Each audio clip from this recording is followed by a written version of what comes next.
Hello, everyone, and welcome to Fear on the High Seas, written by Ryland Mason, narrated by me, Brian Shepard. Chapter 4. Eric. As Eric steered the ship into port, passengers started to gather on the top deck as the ship came closer and closer to the dock. Eric watched from the side rail as the crew began to tie the ship off.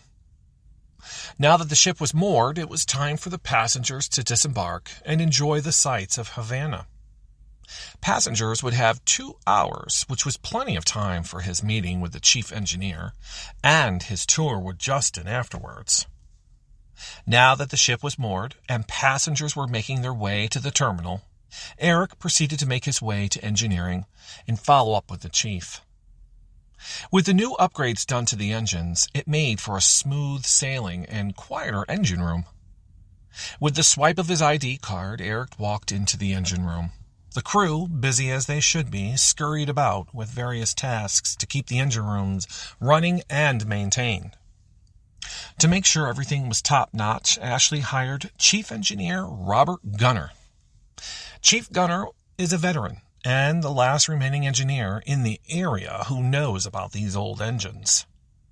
His knowledge and skills made Eric sleep at night, knowing his ship was in good hands. However, looking over to see the chief cursing as he tried to remove an access panel on one of the starboard side engines made him think otherwise. "Good morning, Chief. Looks as if though you have your hands full." "Morning, Captain. You're damn right. This engine decided it was going to slow the fuel consumption, making it slow us down. Learning these new electronic technology crap is for the birds. I'm just lucky it decided to open back up somehow. So now I'm trying to see how and why it happened. We don't need any engine issues while sailing." "No, we do not. I hope to be at every port on time and if not, a few minutes ahead of schedule. So no, Chief. Engine issues cannot happen. Was there anything else to report?" "No, that seems to be the only issue that I have been made aware of. I heard you're giving a tour later today. Maybe you're on your way through. You can let me know if you see anything out of the norm," the chief said, smirking. "Wait, how do you know about my tour?" Eric asked with a confused look on his face until he realized. Rollins. Damn him. "I ran into Anita this morning coming out of the dining room. She told me she had plans to go ashore with her new friend Chance. Whoever that is, I feel sorry for him. Then something about his friend getting a tour of the ship by none other than you, sir. So she says," looking at Eric, trying to hold back his smile. Eric didn't like gossip. The ship was too small to keep something like this under wraps. However, he was just offering a passenger a tour to make his sailing easier. Oh, who was he kidding? Any chance to be near him and learn more about this beautiful man that just happened to be on his ship was worth it. Needed to keep this professional. Maybe a tour of open areas of the ship would be best. He would deal with Anita later. Now that the chief was looking at him like he was spacing, Eric simply replied, "Yes, she is correct. I offered a passenger a tour by me, as it seems it is his first cruise, and is afraid of the ocean. I figured if he saw the ship and knew it was safe, he would not be so nervous. If that's all, I'm also needed elsewhere," Eric stated, as the chief looked at him as if he was kicking himself for saying something. So Eric turned to leave. The chief placed his hand on Eric's arm, causing Eric to stop and turn to look at the chief. "Eric, all I have to say is grab life by the damn horns. You're a seaman. You love the thrill and mystery of the ocean. If you think there's a slight chance that somebody wants to share that with you, go for it. Screw everyone else. I'm way older and wiser, so listen to me when I say this." Letting go of Eric and stepping back with a nod from Eric, the chief resumed his attempts at removing the panel. Leaving the engine room, it was time to head back to the main lobby to interact with the guests coming and going from Havana. As Eric made his way around the lobby, chatting with guests and making sure everyone on board was enjoying themselves, his eyes landed on a tall, not too tall, maybe 5'11", athletic-built redhead who just happened to be walking off the elevator. Eyes locking and smiles on both faces had Eric and Justin meeting in the middle of the room. "Good morning, Mr. Fox. On your way to shore?" Eric asked, stepping back, realizing they were a little too close, as other passengers gazed over at what was happening, most with smiles. Was it that obvious? "Actually, I decided to skip this port and go ashore for the next. It seems Chance has a new friend, so my absence won't be missed." "Well then, how about we kick off our tour as I was just on my way to the bridge?" he asked, as if he just wanted to take Justin by the hand and walk together. "It's a plan. Sounds like a plan." Justin quickly recovered, hoping Eric didn't catch that. There was no way Eric, captain of the ship, was interested, or even had time to be interested, let alone be interested in Justin. Could he? Justin thought as he walked up and into the bridge. What a sight. Eric could only imagine what was going through Justin's head, as he could now see the wow and amazement in his eyes. As Eric explained what everything was and how it worked, he could see Justin relax just a little. He made sure Justin was introduced to the crew, so Justin would hopefully remember names and faces. When it came time to introduce Smith, she was already smiling. Great. Staff Captain Sophia Smith, this is Mr. Justin Fox. It's his very first cruise, Eric said as Smith smiled again and shook Justin's hand. "A pleasure to meet you, Mr. Fox. I hope your voyage so far has been pleasant."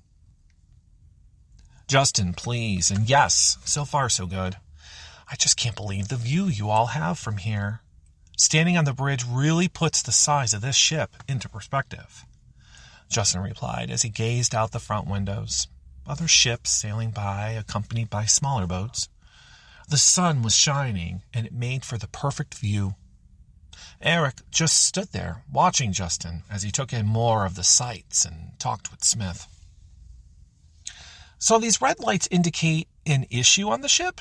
Justin asked, breaking Eric's non-stop staring at the man and focused on what he was referring to. On the wall was a large panel with a map of the inside of the ship. Along each deck were light indicators.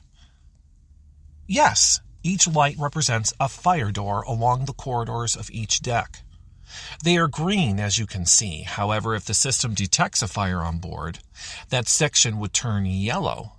The system would allow for evacuation of that deck before turning red and closing the fire doors, reducing and minimizing the spread, Eric responded, taking over the conversation as Smith moved back to her post. "Interesting. And the three that are not on?" Justin pointed to the lower section, which showed the bottom of the boat. "Those are watertight doors. I believe the name tells you what they do. So in case of an accident and the ship were to take on water, we can close the doors, preventing water from spilling over into the next compartment. These lights would turn green, indicating that they were closed," Eric explained. As he finished, he looked at Justin, who stared wide-eyed at the notion of water coming into the ship. Just the thought of it sinking had him all stiff. Eric, noticing Justin's stance and look of worry, eased it by adding, "No worries, Mr. Fox. Those doors have never been closed and never will. Not while I'm captain, anyway. I promise to keep you safe. Everyone safe."